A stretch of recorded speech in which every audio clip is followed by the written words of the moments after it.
Welcome in, everybody, to Red, White, and Bills. Thank you for tuning in. Remember, you can find us on Spotify with LDG Sports and Entertainment, which is also a part of the Built in Buffalo network. Check us out on Spotify. It's pretty good if you're listening to it in the car, or if you don't want to watch it on YouTube. It's another option for you. So go check that out. Ladies and gentlemen, the Buffalo Bills control their own destiny, as we well know.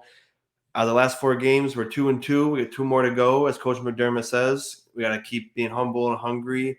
And the next person ahead of us is the Atlanta Falcons. They're 7-8 coming into this game.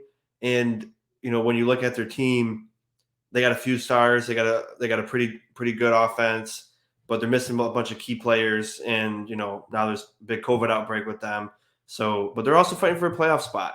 So we expect their best, obviously, because you want teams like that are on the cusp. They're always either trying to ruin someone's playoff hopes, like we did for a while, or get in themselves. So, but from what I talked with my friend Kenny on IBT Sports, they basically need to win out, and the Eagles need to lose out, and that guarantees them a spot. So definitely going to be getting their best. I'm going to start with the Bills' keys this week because we're the home team. After what we saw from the O-line last week, I got to see that again because we've been waiting so long for it. They played absolutely outstanding. Even with the injury to Ike Bucker, we were shuffling more.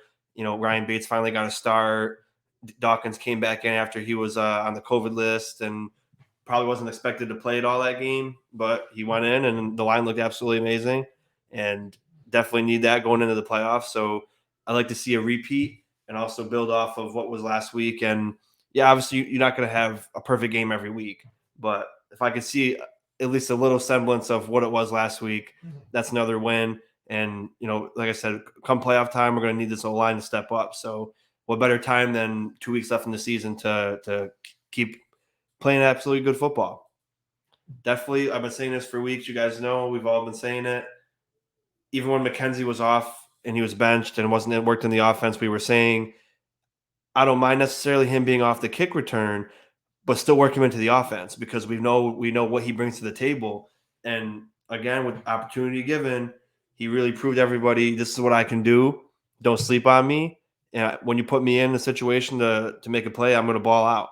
And he did, with 11 catches, 125 yards and that touchdown. So definitely keep working him in the offense. We got Gabe Davis and Cole Beasley back. I'm not saying bench Cole Beasley and don't give him any reps.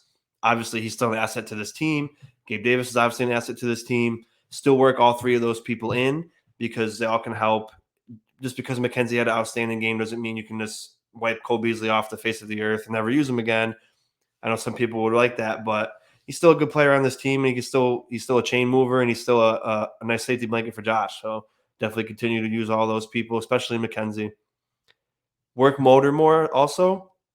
We've seen what he's done in the limited snap count. Even last week, he didn't get many carries and opportunities, but he had probably 3 very hard runs where you're looking at it like, wow, he had an absolutely amazing game, and it doesn't pop out in the stat sheet like I mentioned in the post game, but he set the tone the first drive of the game, carried Kyle Duggar on his shoulders, and then laid out what was his name?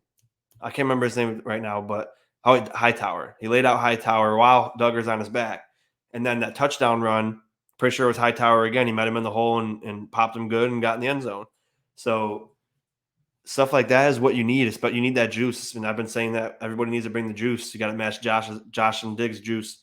And, Motor has been doing that. So definitely got to get him I'm not saying he needs to get 25 carries, but give him at least 15 touches, a couple catches. He can do both. So definitely work Motor, continue to work Motor. I love the aggressiveness that Sean McDermott showed. You guys know me. I love Sean McDermott, but I've been harping on it for weeks. Got to stay aggressive. Got to be more aggressive on 4th down, especially when you're close to the end zone. You got to be very aggressive, and he let it all out there against the Patriots. So hopefully it wasn't just a one-time thing, and he's not going to revert back to being more conservative, especially when there's 2 games left that we want to win and we must win. Got to continue to be aggressive, especially going in the playoffs. You got to play playoff football, and the playoffs started 2 weeks ago. This is a game where the linebackers, Tremaine Edmonds, Matt Milano, Tyler Matakevich if he gets in, AJ Klein, they're going to have to be all over the field. I'm going to talk about the Quise on the Falcons side in a minute, but this is going to be a game where they got to wrap up. They got to hit hard like Tremaine did last week, and it was awesome to see because he had a couple weeks where he had a couple not so great games, but he's a phenomenal player still. And he bounced back last week for sure, and he was wrapping up. He was hitting dudes hard. So it's another week where the linebackers are going to be key. Defensive line's been outstanding, but linebackers got to wrap up. They got to be in the right spots because they got a few hard people to guard. And the first one we're going to talk about is Cordrea Patterson. He's a running back, wide receiver hybrid. He's a hot commodity across the league. Everybody knows about him. Everybody wants him on their team. Stephon Diggs hopefully is recruiting him because Patterson messaged him on Twitter and asked for chicken wings. So maybe he'll entice him to come to Buffalo next year. But anyway, he's 139 carries, 571 yards, 6 touchdowns with 19 explosive runs, which are 10-plus yard runs, and 49 receptions for 523 yards and 5 touchdowns. This guy is a beast. He's all over the place. He's fast. He's strong. He's big. And he could do it all, man. So you really have to watch where he is on the field. Whoever's guarding him, Levi Wallace, Dane Jackson, Teron Johnson, Matt Milano in coverage, Tremaine Edmonds in coverage. You got to wrap this guy up, and you got to stick with him because he can beat you in more than one way. And he's a generational talent. I love watching him play. It's just crazy to see someone that can do multiple things, especially on that side of the ball. So because usually you see that more on defense, but this guy's just phenomenal. It's amazing to watch. The next guy, defensive player, AJ Tyrell, definitely a Pro Bowl snub. We talked about this on the IBT network yesterday. AJ Tyrell is for sure a Pro Bowl snub. He's got a 90 coverage grade according to PFF, which is good for the best in the league out of any defensive back. 53.3 passer rating allowed, 2 interceptions and a forced fumble. His second-year player. I didn't really know about him much until this year when I heard about him in the beginning of the year. Obviously I'm not a Falcons fan, so I wouldn't know. But from the film I've watched and the games that I watched him play this year, he's a very, very electric player. He's going to be one of the greats in this league for a long time, and he's proven it this year. He's top-graded corner in the league, and it's not just for any reason. He's, like I said, 53 passer rating allowed. Not many people want to throw at this guy. A lot of people stay away from him, and that's smart to do because he can cause problems easily. Then you got on the offense side of the ball, Kyle Pitts, rookie tight end. I love that pick for the Falcons. He's going to be a great player, especially as he grows more in the NFL. 64 catches, 949 yards, and a touchdown. We'll probably see him get 1,000 yards as a rookie, also as a tight end, which is also pretty cool to see. You don't see many tight ends besides Kittle and Kittle and Kelsey get 1,000 yards. So that'll be really cool to see, especially from a rookie. He's fast. He's electric. He's speedy. He's strong. He can high point the ball. The few games I watched a couple of Falcons games this year, and he's a star, man. He's going to be great for this team. He's going to be great in the NFL for a long time. But that's another tall order for Buffalo Bills defense. That's why I'm saying the linebackers got to be all over the place because they're going to be on him a lot.